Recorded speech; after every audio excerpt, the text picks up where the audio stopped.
খ্যাপা খুঁজে খুঁজে ফেরে পরশ পাথর। মাথায় বৃহৎ জটা, ধুলায় কাদায় কটা, মলিন ছায়ার মতো ক্ষীণ কলেবর। ওষ্ঠে অধরেতে চাপি, অন্তরের দ্বার ঝাঁপি, রাত্রি দিন তীব্র জ্বালা জেলে রাখে চোখে।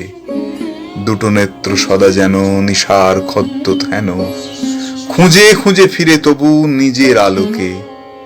নাহি যার চাল চুলা, গাহে মাকে ছাই ধুলা, কোটিতে জড়ানো শুধু ধূসর কৌপিন।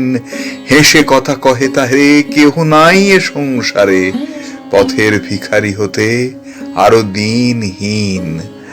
তার এত অভিমান, সোনা রূপা তুচ্ছ জ্ঞান, রাজ সম্পদের লাগি নহে সে কাতর। দশা দেখে হাসি পায়, আর কিছু নাহি চায়, একেবারে পেতে চায় পরশ পাথর।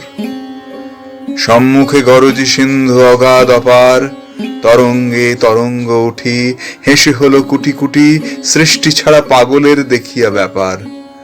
আকাশ রয়েছে চাহি, নয়নে নিমেষ নাহি, হু হু করে সমীরণ ছুটেছে অবাধ। সূর্য ওঠে প্রাতঃকালে পূর্ব গগনের ভালে, সন্ধ্যাবেলা ধীরে ধীরে উঠে আসে চাঁদ। জলরাশি অবিরল করিতেছে কলকল, অতল রহস্য যেন চাহে বলিবারে। কাম্য ধন আছে কোথা, জানে যেন সব কথা, যে ভাষা সে বোঝে সেই খুঁজে নিতে পারে। কিছুতে ভ্রুক্ষেপ নাহি, মহাগাথা গান গাহি, সমুদ্র আপনি শোনে আপনার স্বর। কেহ যায়, কেহ আসে, কেহ কাঁদে, কেহ হাসে, খ্যাপা তীরে খুঁজে ফেরে পরশ পাথর। একদা শুধালো তার গ্রামবাসী ছেলে, সন্ন্যাসী ঠাকুরে কি কাঁকালে ওকিও দেখি, সোনার শিকল তুমি কোথা হতে পেলে? সন্ন্যাসী চমকি ওঠে, শিকল সোনার বটে, লোহা সে হয়েছে সোনা জানে না কখন। একই কাণ্ড চমৎকার, তুলে দেখে বারবার, আঁখি কচালিয়া দেখে নহে স্বপন। কপালে হানিয়া কর, বসে পড়ে ভূমি পর, নিজেরে করিতে চায় নির্দয় লাঞ্ছনা, পাগলের মতো চায়। কোথা গেল হায় হায়, ধরা দিয়ে পলাইল সফল বঞ্চনা। কেবল অভ্যাস মতো নুড়ি কুড়াইতো যত, ঠন করে ঠেকাইতো শিকলের পর। চেয়ে দেখিত না নুড়ি, দূরে ফেলে দিত ছুঁড়ি, কখন ফেলেছে ছুঁড়ে পরশ পাথর। সেদিন যেতেছে অস্তে মলিন তপন, সন্ন্যাসী আবার ধীরে পূর্ব পথে যায় ফিরে, খুঁজিতে নতুন করে হারানো রতন। সে শকতি নাহি আর, নুয়ে পড়ে দেহভার, অন্তর লুটায় ছিন্ন তরুর মতন। পুরাতন দীর্ঘ পথ পড়ে আছে মৃতবৎ, হেতা হতে কত দূর নাহি তার শেষ। দিক হতে দিগন্তরে মরুবালি ধু ধু করে, আসন্ন রজনী ছায়ে ম্লান সর্বদের।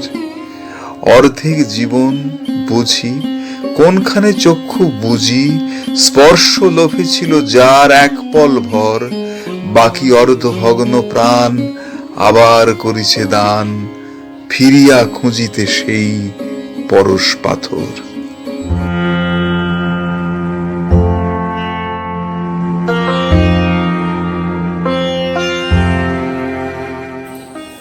কে তোমায় বলে বারাঙ্গনা মা, কে দেয় থুতুও গায়ে? হয়তো তোমার স্তন দিয়ে আছো সীতা সতী সমমায়। নাই হলে সতী, তবু তো তোমরা মাতা ভগিনীরই জাতি। তোমাদের ছেলে আমাদেরই মতো, তারা আমাদের জ্ঞাতি। আমাদেরই কোনো বন্ধু স্বজন আত্মীয়, বাবা কাকা, উহাদের পিতা, উহাদের মুখে মোদেরই চিহ্ন আঁকা। আমাদেরই কোনো খ্যাতি যশ মান তারাও লভিতে পারে, তাদেরও সাধনা হানা দিতে পারে সদর স্বর্গ দ্বারে। স্বর্গবেশ্যা ঘৃতচী পুত্র হলো মহাবীর দ্রোণ, কুমারীর ছেলে বিশ্বপূজ্য কৃষ্ণ দ্বৈপায়ন। কানিন পুত্র কর্ণ হইল দানবীর মহারথী, স্বর্গ হইতে পতিতা গঙ্গা শিবেরে পেলেন পতি। শান্তনু রাজা নিবেদিল প্রেম পুনঃসে গঙ্গায়, তাদের পুত্র অমর ভীষ্ম কৃষ্ণ প্রণমে যায়। মনে হলো শুনি সত্যকাম সে জারজ জবালা শিশু, বিস্ময়কর জন্ম যাহার মহাপ্রেমিক সে যিশু। কেহ নহে হেথা পাপ পঙ্কিল, কেহ সে ঘৃণ্য নহে, ফুটিছে অযুত বিমল কমল, কামনা কালিও দহে। শোনো মানুষের বাণী, জন্মের পরে মানব জাতির থাকে নাকো কোনো গ্লানি। পাপ করিয়াছে বলিয়া কি নাই পুণ্যের অধিকার? শত পাপ করে হয়নি ক্ষুণ্ণ দেবত্ব দেবতা। অহল্যা যদি মুক্তি লভে মা, মেরি হতে পারে দেবী। তোমরাও কেন হবে না পূজ্যা বিমল সত্য সেবী? তবে সন্তানের জারজ বলিয়া কোন গোড়া পারে গালি? তাহাদেরই আমি এই দুটি কথা জিজ্ঞাসা করি খালি। দেবতা গো জিজ্ঞাসী, 1.5 কোটি সন্তান এই বিশ্বের অধিবাসী, কয়জন পিতামাতা ইহাদের হয়ে নিষ্কাম ব্রতী পুত্র কন্যা কামনা করিল? কয়জন সৎসতী? কজন করিল তপস্যা ভাই সন্তান লাভ তরে? কার পাপে কোটি দুধের বাচ্চা আতুরে জন্মে মরে? সেরেফ পশুর ক্ষুধা নিয়া হেথা মিলে নর নারী যত, সেই কামনার সন্তান মোরা, তবুও গর্ব কত।